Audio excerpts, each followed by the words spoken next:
Todos, vamos fazer a nossa prece de abertura. Senhor Jesus, queridos benfeitores espirituais de nossa casa, mentores amigos, nossos guias e protetores, aqui estamos novamente reunidos em Teu nome, na presença de dezenas de outras almas que nos acompanham, preenchendo este salão em sua totalidade. Todos nós voltados para o aprendizado incessante, para a visualização dos variados aspectos que a doutrina espírita nos apresenta relativamente à nossa vida, atual e anterior, ações e reações, o nosso futuro a partir das nossas decisões. Te agradecemos, assim, por esse espaço em nossas vidas, pela saúde que nos possibilitou estarmos aqui reunidos hoje, na Tua presença, pela disposição de aprendermos, pelo interesse de nos aprofundarmos nessas questões fundamentais para a nossa vida. Em Teu nome, Senhor, em nome dos bons espíritos, aos quais acreditamos, como sempre, o êxito de nossas atividades, abrimos o encontro da noite de hoje. E que assim seja, então. É quase impossível chegarmos em abril e não entrarmos, ainda que brevemente, de forma bem sucinta, no histórico que esse mês nos traz. Provavelmente, quase certamente, dentro do calendário terrestre, é aquele que mais nos traz informações e acontecimentos significantes relacionados à doutrina, ao movimento espírita, ao princípio, ao seu surgimento e às variadas extensões que assumiu no transcorrer destas décadas, Mais de 160 anos temos a computar. Então eu reuni aqui rapidamente, de forma básica, 10 datas, 10 acontecimentos do mês de abril, que julguei serem bastante interessantes e significativas para nós relembrarmos. Por quê? Porque essa psicosfera da lembrança, da recordação, é muito importante. Assim como nós lembramos os fatos próprios às nossas vidas, aos nossos entes queridos, familiares, pela significância, exatamente, pelo impacto que houve nas nossas existências, pelas modificações que imprimiram nos nossos rumos, nos nossos interesses, pela dedicação que nos fez nos tornarmos pessoas melhores ou mais completas, como queiramos. Neste mesmo sentimento, nessa mesma vibração, nós devemos olhar para este calendário espírita, Porque a espiritualidade maior, a espiritualidade maior vibra de uma forma diferenciada com relação a vários desses acontecimentos que foram empreitadas, iniciadas por eles há décadas, há centenas de anos, algumas vezes há mais de 1000 anos, numa jornada que culminou com o que nos foi apresentado, com aquilo que nós temos, que é a doutrina espírita consolidada e praticada, vivenciada, não só no centro espírita, que é o modelo, vamos dizer assim, de organização, mas na sociedade, na nossa vida, na sua totalidade, como um todo. Então, eu coloquei essas 10 datas no sentido, na ordem cronológica, das mais antigas, a mais recente. De novo, é apenas um rápido panorama desses principais acontecimentos de abril. Então, em 30 de abril de 1856, foi transmitida a Allan Kardec a primeira revelação mediúnica a respeito da missão que haveria de desempenhar. Ora, Allan Kardec, nós sabemos, de uma forma bastante breve, inicia os seus estudos, seu interesse, demonstra interesse diferenciado a partir de 1855, culminando na publicação de O Livro dos Espíritos em 1857. Então, essa primeira revelação teve um grande impacto. Por quê? Porque Allan Kardec, até então, não conhecido esse pseudônimo, ele adotará a partir da publicação de O Livro dos Espíritos, era alguém que se interessara pelos fenômenos, né, pelo que estava acontecendo, julgando ser eles, né, julgando que eles fossem uma derivação do chamado magnetismo animal que estava em voga, que era muito divulgado, né, várias publicações, obras anteriores, inclusive, ao que nós conhecemos como espiritismo, referenciava o magnetismo, né, de Mesmer, né, até depois, posteriormente, a Charcot.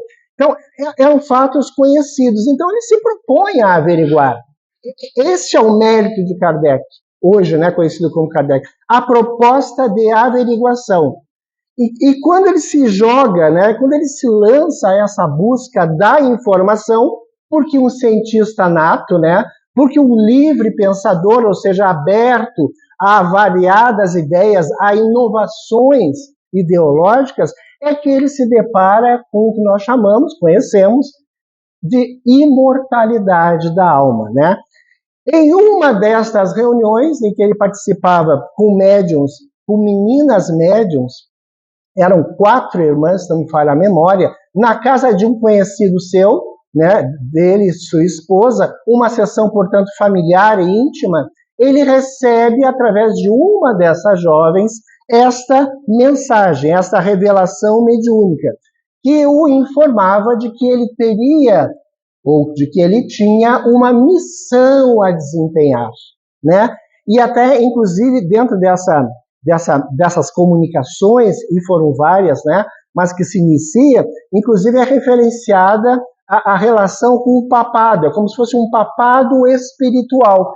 E ele se constrange de uma forma notável, né? Ele diz, mas eu não tenho a mínima condição, a mínima estrutura de ser o patrono de uma nova religião, muito menos o seu líder, né?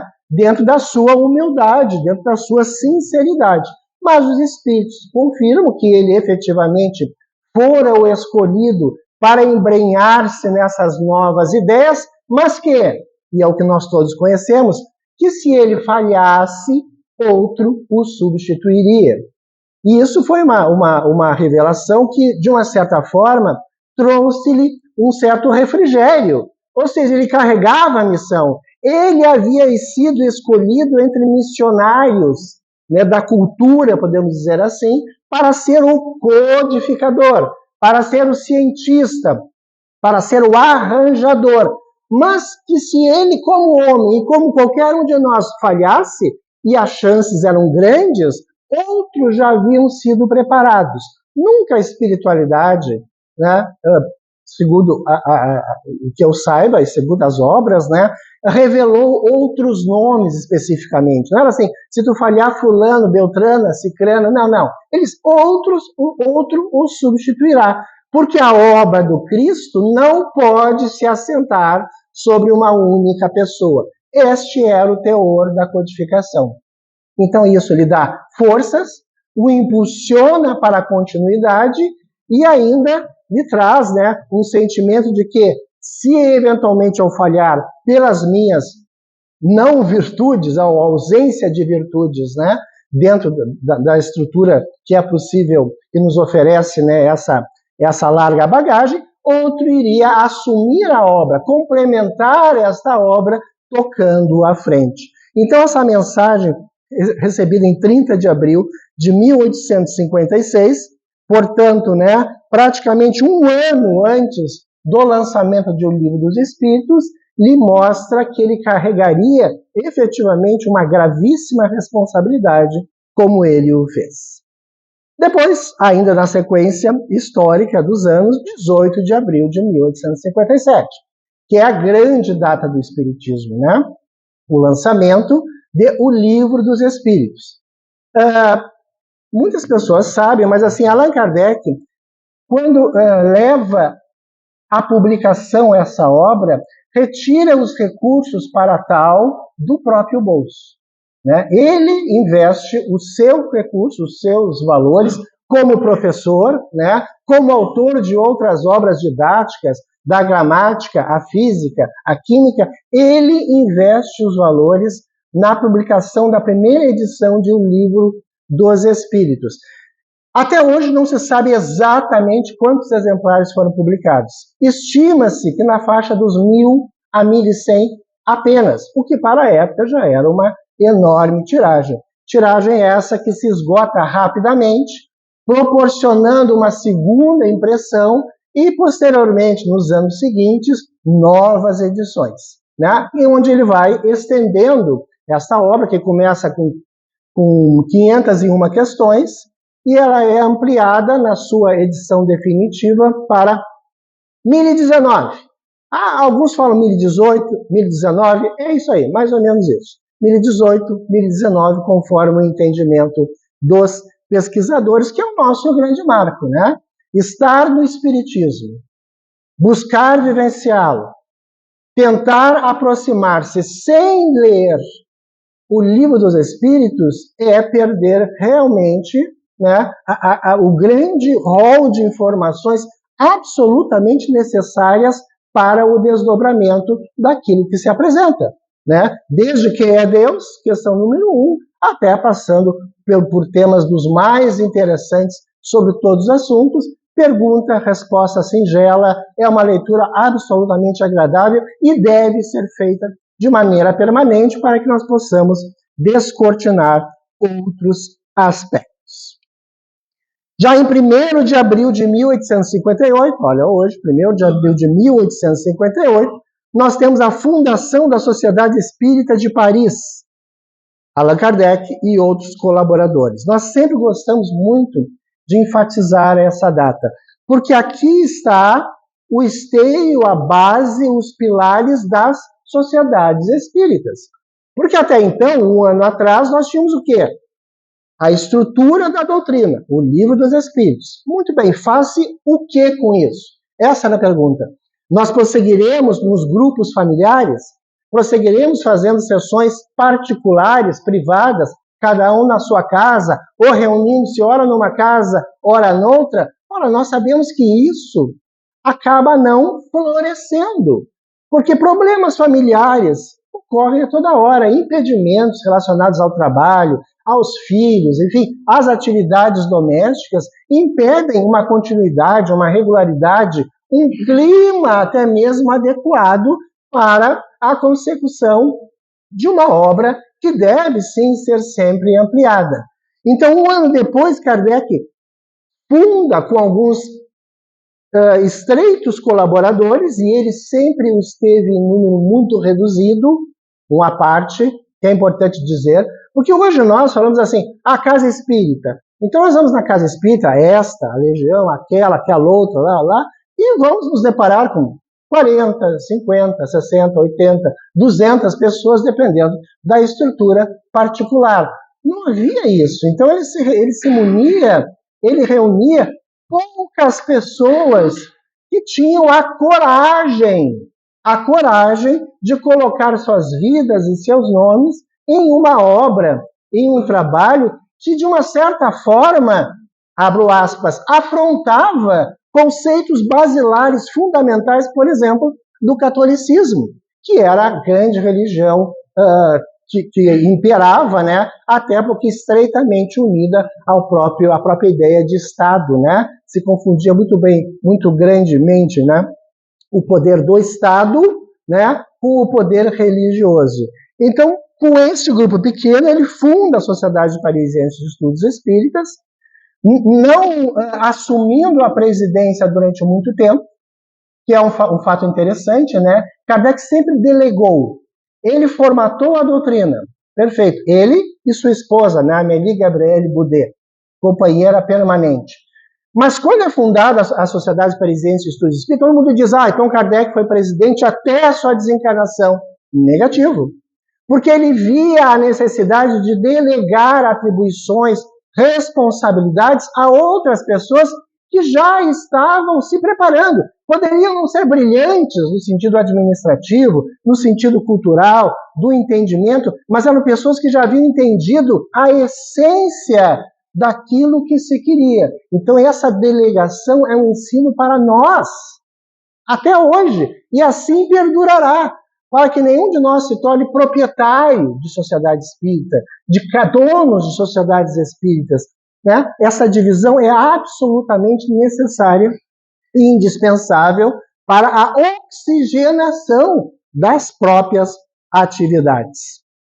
Esta é a sociedade parisiense que nos legou já o primeiro modelo de estatuto, ou seja, a forma de condução, as regras para a participação, para assistir às reuniões mediúnicas, doutrinárias, né, nos deixando esse modelo que está publicado ao final de O Livro dos Médiuns, se não me falha a memória, né, servindo como orientação estrutural para aqueles que desejam fundar uma sociedade espírita.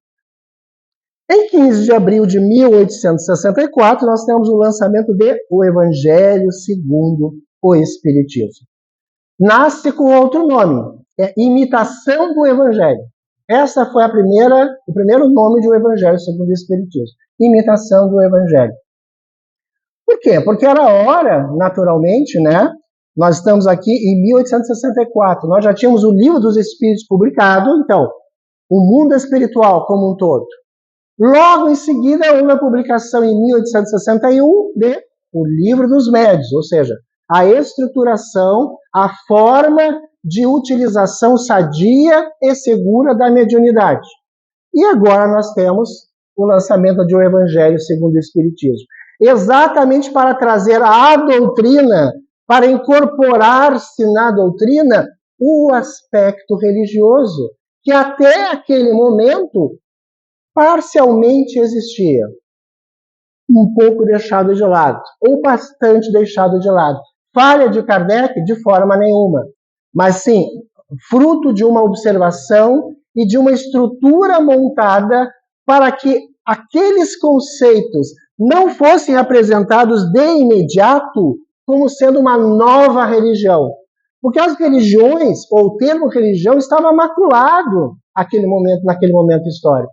Porque era qual o significado que tinha de um líder, de um sacerdote, seja lá de que for, que comandaria, né, literalmente emitiria comandos que deveriam ser objetivos, né, e seguidos para que se alcançasse o reino dos céus. Então, se o Espiritismo fosse apresentado de imediato como mais uma religião, a reação a ele seria muito grande. Porque já àquela época, várias outras doutrinas esotéricas existiam e estavam implementadas, né? Paris, o centro cultural, a cidade-luz, né? O centro do universo, vamos dizer assim, àquela época, estava cheio de prestidigitadores, mágicos, né? Oráculos, adivinhos, leitores de boa sorte, publicações ligadas às mais diversas teorias antigas relacionadas a esses aspectos esotéricos. E como que nós vamos concorrer com isso? Não, lançando as suas bases filosóficas, trazendo o Livro dos Médiuns, que aproxima a ciência, porque é experimental, e agora sim, vamos trazer o Evangelho segundo o Espiritismo para dizer, olha pessoal, isso tudo só funciona no sentido da melhoria do ser humano se nós colocarmos esse terceiro tijolo. Essa é a importância do Evangelho segundo o Espiritismo, a análise das parábolas e dos ensinos de Jesus à luz do Espiritismo, o que vem a significar à luz da ciência e à luz da filosofia, desmistificando os chamados milagres, né? que seria a derrogação de leis maiores. Ora, como eu posso derrogar, como eu posso afastar uma lei que deve ser perfeita porque tem a origem divina e Deus é a energia perfeita. Então, essa é a proposta do Evangelho segundo o Espiritismo. O seu caráter consolador.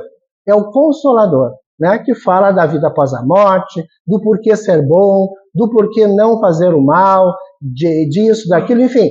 Essas noções básicas, né, fundamentais de convivência. 2 de abril de 1869, nós temos o sepultamento do codificador, Allan Kardec, né, que nasceu em 1803. É incrível, né? Hoje, na atualidade, nós falamos de novo em movimento espírita, casa espírita. Referimos-nos aos seus dirigentes, aos líderes verdadeiros, porque os líderes necessariamente não são dirigentes, né? Líder é aquele que tem o carisma, o poder de atração, aquele que vincula, aquele que une, a argamassa que reúne. Isso é liderança. O resto são cargos, né, necessários, indispensáveis, né? E Allan Kardec foi efetivamente essa pessoa, essa argamassa, este homem que conseguiu unir consciências diversas, das mais simples, dos homens mais simples intelectualmente falando, socialmente falando, culturalmente falando, a elite praticamente francesa e mundial naquele período. Pois nós sempre comentamos que Allan Kardec teve um período muito curto na matéria, né? De 57 a 69, né? Pouco mais de 12, 13 anos, alguma coisa assim.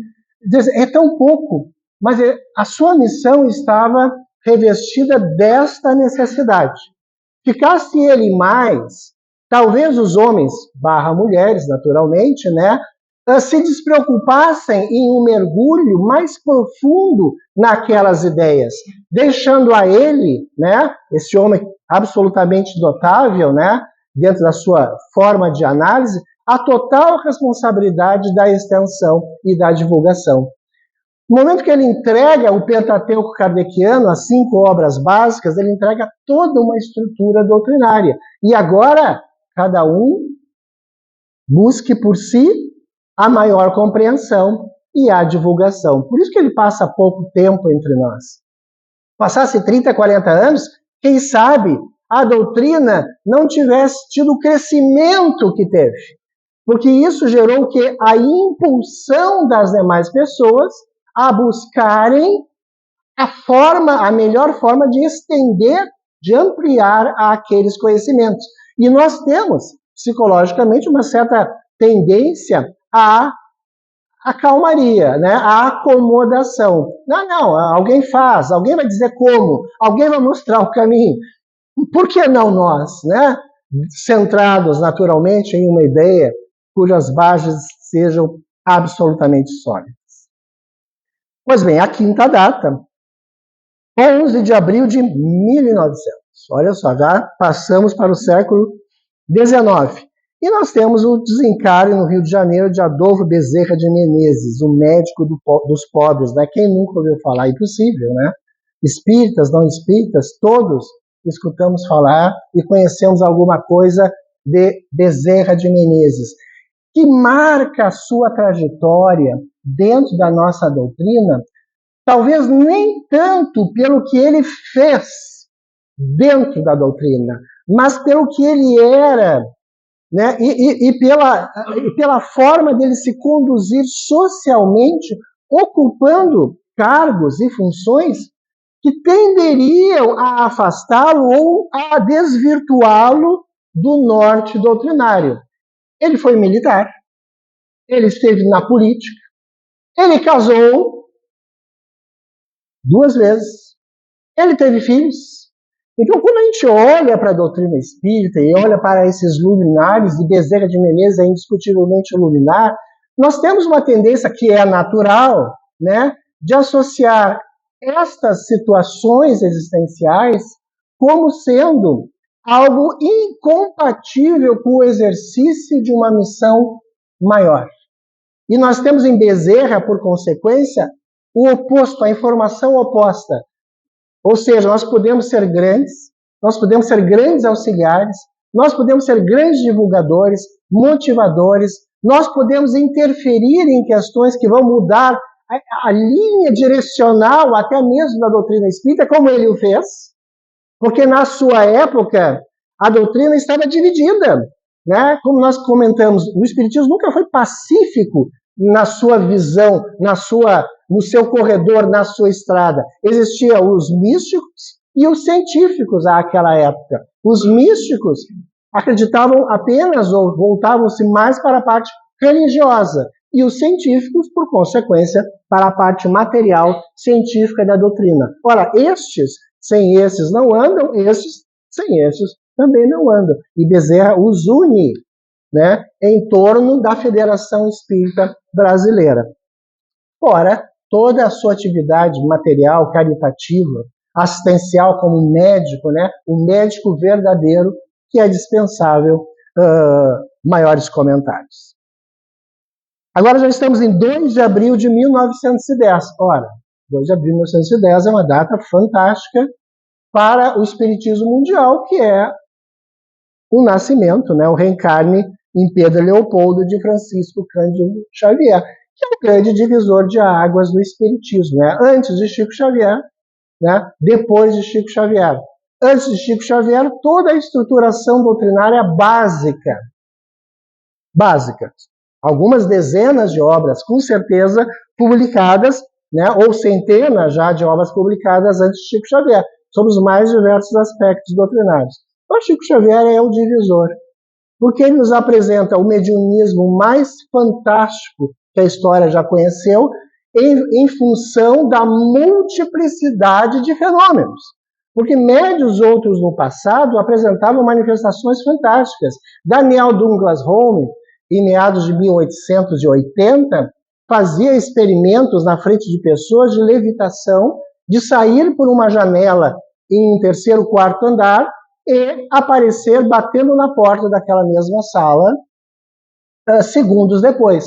Levitação, desmaterialização, né? Outros médios produziram materializações notáveis, né? Espíritos corporificados como nós, como se nós estivéssemos conversando aqui entre nós mesmos. Enfim, mediunidades fantásticas, mas essa polimediunidade só em Chico Xavier, né? A mediunidade psicográfica, mas não a psicografia de uma área só, em uma área só, a mediunidade histórica, a psicografia consoladora, a psicografia que identificava os entes queridos por informações absolutamente incríveis, né? Os romances romanos, a série de André Luiz, né? E depois a fase chamadas cartas consoladoras, são absolutamente conhecidas e notáveis. Mais de 450 obras enquanto encarnado, e hoje provavelmente existem umas 550 publicadas,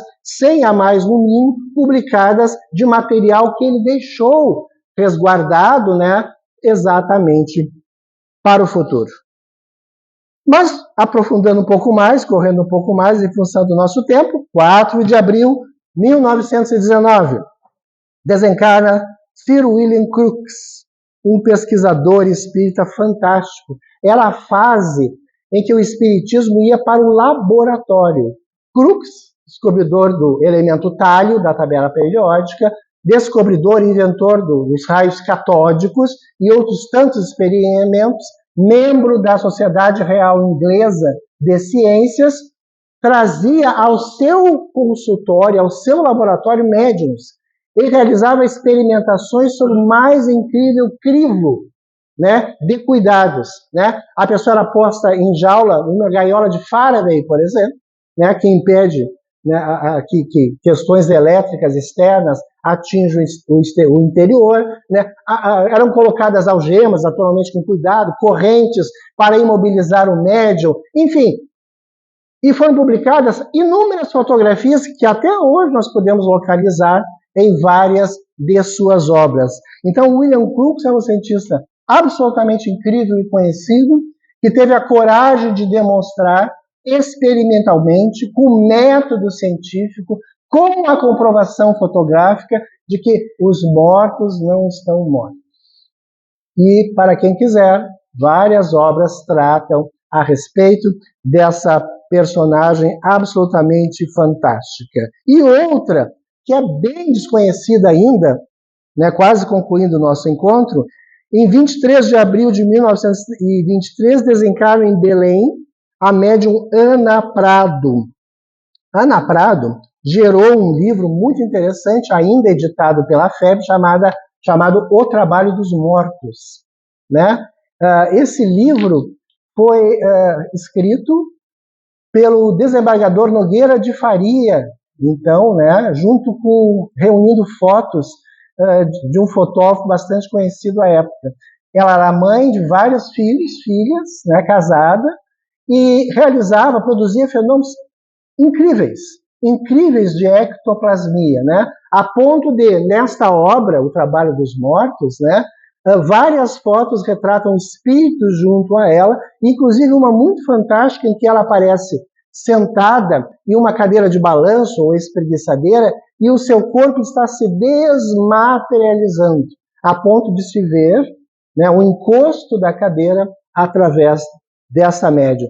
Ela comprovou naquele momento histórico, por isso a sua importância, a absoluta realidade desses fenômenos produzidos na casa dela, né? E que poderia ser acompanhado, e podia ser acompanhado por várias pessoas, e o foi, da sociedade de então, e registrados, né, por fotos, por matérias, né, as mais diversas, prestando um serviço absolutamente incrível e indispensável ao fortalecimento inicial do espiritismo no Brasil. E concluímos com a 10ª data, 12 de abril de 1927.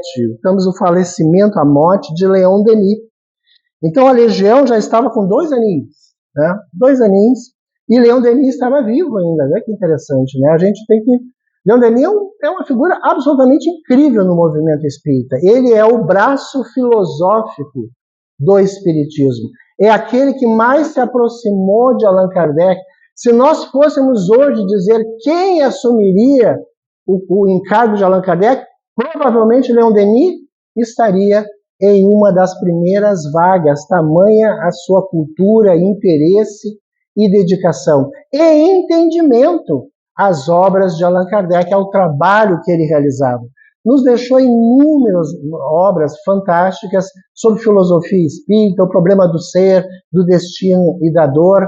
Nos deixou uma obra incrível sobre mediunidade, intitulada No Invisível, que é um tratado de mediunidade, e era um homem completamente desprendido de quaisquer questões relacionadas à sua publicidade. Uma história para finalizar diz que ele tinha uma ânsia muito incrível, muito grande de conhecer pessoalmente Allan Kardec. Ele não o conhecia. Ele nunca havia travado contato presencial com Allan Kardec. E certa feita ele soube que Allan Kardec estaria na sua cidade proferindo uma rápida conferência, e ele assim o fez, Allan Kardec. Viajou por várias cidades, né? Isso está na obra Viagem Espírita, em 1862. E ele, sabendo que Allan Kardec estava, disse para si mesmo, né? E para a sua esposa: eu quero conhecê-lo, nem que seja para apertar a sua mão. E diz que alguns amigos informaram onde ele estaria hospedado, era uma residência de um amigo. E ele, afoitamente, né, cheio de entusiasmo, vai naquele dia, naquela residência, e antes de bater ao portão, ele observa de lado e vê uma cena que ele considera fantástica. Ele diz: eu vi Amélie Baudet, a sua esposa, sentada em uma cadeira, no pátio, aos fundos da residência, e Allan Kardec subia num banquinho e colhia algumas maçãs e alcançava para sua esposa. E ele disse: eu não tive coragem de interromper essa cena, porque seria algo tão raro, esses momentos, né, de socialização, de afeto que Allan Kardec tinha com a sua esposa, sempre imerso nessa obra fantástica da qual nós somos herdeiros, que ele disse: eu não tive a coragem de interromper esse momento, e deu a volta e foi para casa. Esse é o caráter de Leon Denis, esse é o homem Leon Denis, e até hoje, na espiritualidade, inclusive ele presidiu um dos últimos congressos espíritas, o primeiro congresso espírita mundial, e em um dos congressos espíritas, talvez de 2 décadas atrás, Leon Denis em espírito estava presidindo este congresso, Divaldo o viu, né? E inclusive houve uma comunicação psicográfica deste homem fantástico que marcou também o espiritismo e nos deixou uma herança, um legado absolutamente incrível. Então eram essas as 10 datas rapidamente postas aqui para ver em qual clima nós estamos envolvidos no mês de abril. Nós sabemos que clima é uma questão de captação, é de vibração, que cada um busque realizar esse mergulho interior e assimilar essas correntes mentais superiores que com certeza vertem sobre toda a humanidade espiritualista e espírita, e de uma forma especial sobre o nosso Brasil, que é o coração do mundo, pátria do Evangelho.